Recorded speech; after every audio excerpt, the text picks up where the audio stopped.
Great stuff right there. All right, now similar to Armando, our next honoree made that NCAA transition look seamless, becoming Chapman's first Division III 1,000-point scorer and all-region selection.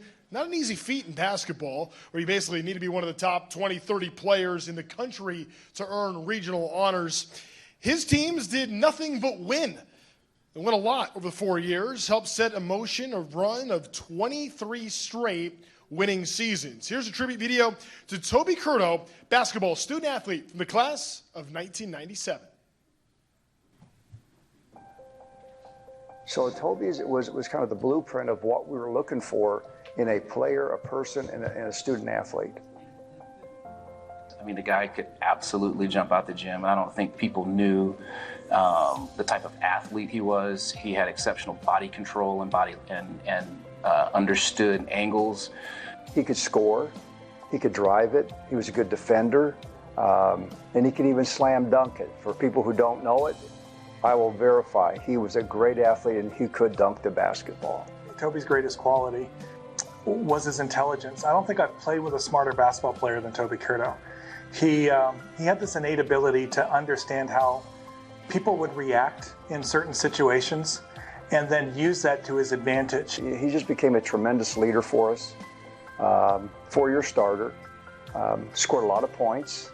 He always was assigned to guard the other team's best guard. He was a well-rounded player. I'm going to call him just instant offense. He really was a player that if you needed a bucket, you could go to him, and you knew he would get a good 2 points for you or 3. He had one of the best pull-up jump shots that I remember off the dribble. Was unguardable in my opinions. Well, Toby never had a bad day. You know, he came to practice every day, ready to practice. And that's a big thing, I feel, about life with anything, the consistency. He was really a consistent player, but a consistent person.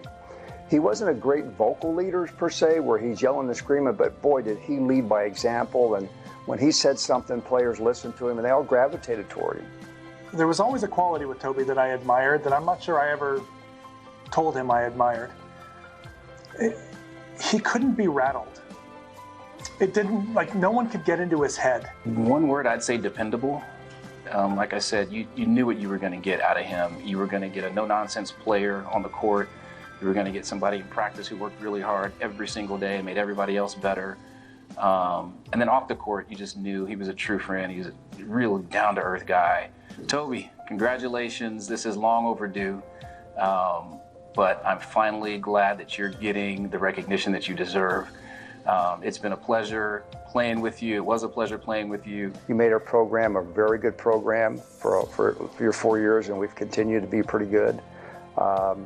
Your leadership, I appreciate your leadership. I miss coaching you, I really do, because you were so easy to coach, and like I said before, you made our program a good program, and you made me a better coach. So I appreciate it. Hey, good luck to you, and again, congratulations, well-deserved Hall of Fame. Toby, remember where this started? It was Wednesday of orientation week, and you and I sat on the sidelines of the gym, waiting for our turn for pickup. And you and I were both thinking the same thing. Do we belong? Well, it seems you've answered that question. Congratulations on Cooperstown. I can't imagine anyone from our era more deserving. Congrats, buddy. Love you.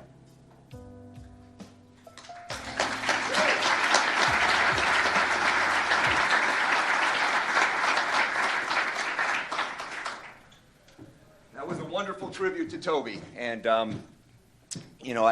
something that stood out for me. Freshman year, 4-year starter, right? Where are you, Toby? I got to lock eyes with you. Where are you, buddy? Sorry, there you are. 4-year starter, right?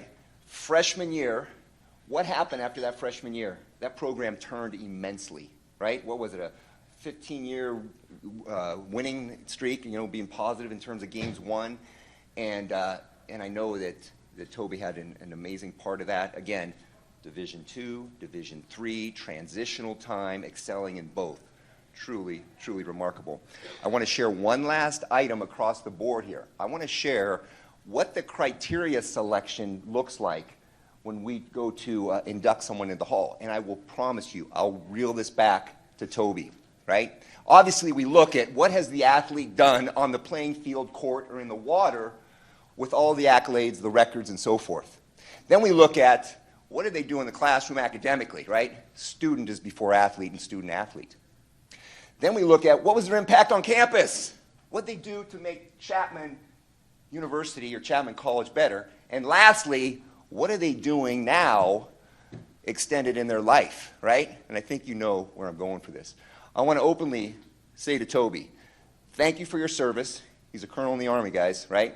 Thank you for your service. Thank you for the legal matters you do to make this country better. You are an amazing representation of Chapman and what this Hall of Fame stands for. So here we are. We've arrived. Coach Bo, where you at? I got to lock eyes with Coach Bo right there. All right, listen. Coach Bo, Umal, everybody. There he is. Sorry, Coach. We've arrived. This is special, I know. So I would like the entire basketball family and the extended Chapman family to please join me right now in welcoming the newest member into the Chapman University Athletic Hall of Fame, and that's Toby Curto.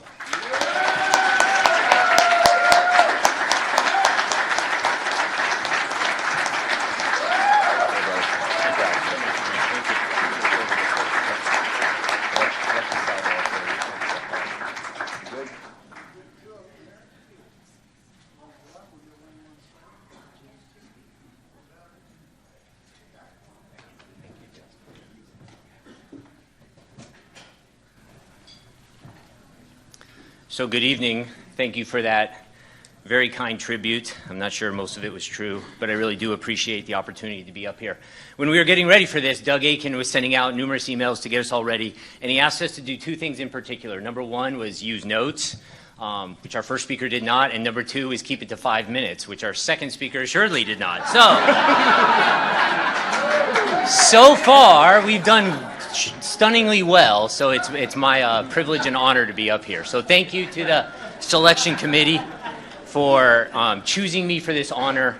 I feel very undeserving of it. Thank you also to anyone who had a hand in putting this great event together. I've planned these types of events before, and I know they are not easy to do. And this night has gone wonderfully. It's been an absolutely awesome experience. So thank you very much. When I think back to my time on at Chapman, I'm struck by the number of things that I learned that have paid off for me in my life, right? Character, discipline, hard work, teamwork, all of those things that we learn as athletes.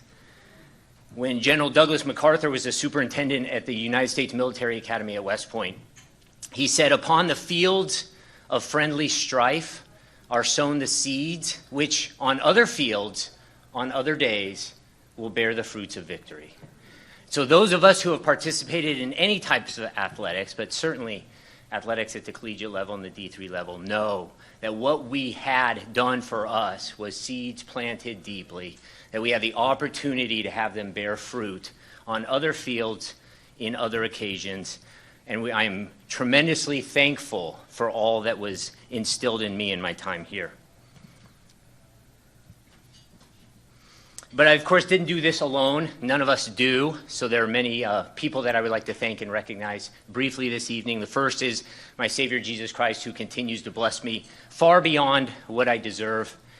Secondly, to my teammates, some of whom are here this evening, and good friends, those of you who were so instrumental in pushing me on the court. I know you said all these nice things about me, but it was really my ability to look up to you, to be motivated each and every day, to be pushed, to want to compete so that I could be better, to want to compete so that I didn't let you down, to want to compete so that you knew that you had a teammate who was going to be there for you in the same way that I knew you would be there for me. So thank you. And good friends who I've had throughout the years, even if we didn't compete together on the basketball court or other fields. You've taught me so much. You've motivated me. You continue to be an inspiration to me today, and so I'm very thankful for that. To my coaches, there were many throughout the years, two of whom I want to recognize this evening. The first was my assistant basketball coach long before he was your athletic director, and that's Coach Bozel, So I learned so much from that man, and when Coach Bukowski talked about me playing defense, it was mostly Coach Bozel that was getting me to play defense, and it was mostly him yelling at me about how poorly I was playing defense and not fighting through picks and not reading the passing lanes well. But Coach, thank you so much for pushing me in so many ways. And then, of course, to the inestimable Mike Bukowski, who's still here. I have the awesome privilege of being able to stand here this evening with the very basketball coach that I had almost 30 years ago today. So, Coach, you taught us so much on that basketball court. You taught me how to compete. You got more out of me than I think anyone would have expected or anybody would have thought was even possible. And I'm very thankful to you. I'm reminded of the words, the almost unimprovable words from the poem If. If you can force your heart and nerve and sinew to serve your turn long after they are gone, and so hold on when there is nothing in you except the will which says to you, hold on. How many times did I want to quit? How many times did I want to give up? How many times was I convinced I could not have pulled it off? And yet, Coach, you continue to encourage me. You continue to motivate me. You continue to yell at me and to kick me in the butt and tell me to pick myself up and get going again. And so from an entire generation now of young men who have grown up under your tutelage, thank you very much. To my parents who are unable to be here this evening, and my brothers and sisters, thank you for your encouragement, your love and support throughout all the years. My dad is traveling out of the country, and my mom actually passed away about 18 months ago. But was aware of my nomination because this all occurred like 4 years ago, and then a whole bunch of stuff got in the way, and was very honored and humbled and proud of me for being nominated. Though ironically, if there was a time of my life that she detested, it was the white hair phase of college, which apparently was the only time they took photos of me while I was at Chapman. So she was mildly disappointed that that's how I would be remembered. But I know that she was very proud of me, and my father continues to be very proud of me. And then finally, to my wife and children, I've been through and watched enough Army promotion ceremonies that you always have to remember to thank your family, so I was not going to forget that. But Rachel and I have been married for 24 years. We have 5 awesome kids, Steven, Jackson, and Alex, who are out of the house and away from us now, and so Mom and Dad don't buy them free plane tickets to California anymore. But my 2 daughters, Kate and Taylor, who are here this evening, thank you so much for your support and your devotion and your encouragement throughout all the years. We have moved 16 times in the Army. We've had many long nights, weekends, and year-long deployments apart from each other. But you have always been so steadfast and so solid. I have asked these children numerous times to go join a new school, get all embedded in that school, and they get pulled out of that school and do the cycle all over again. And they do so without complaining, without grumbling, and they are just absolute rock stars. You literally had nothing to do with any of my time at Chapman whatsoever, but you've had everything to do with everything that has happened to me since. So thank you very much, and I love you.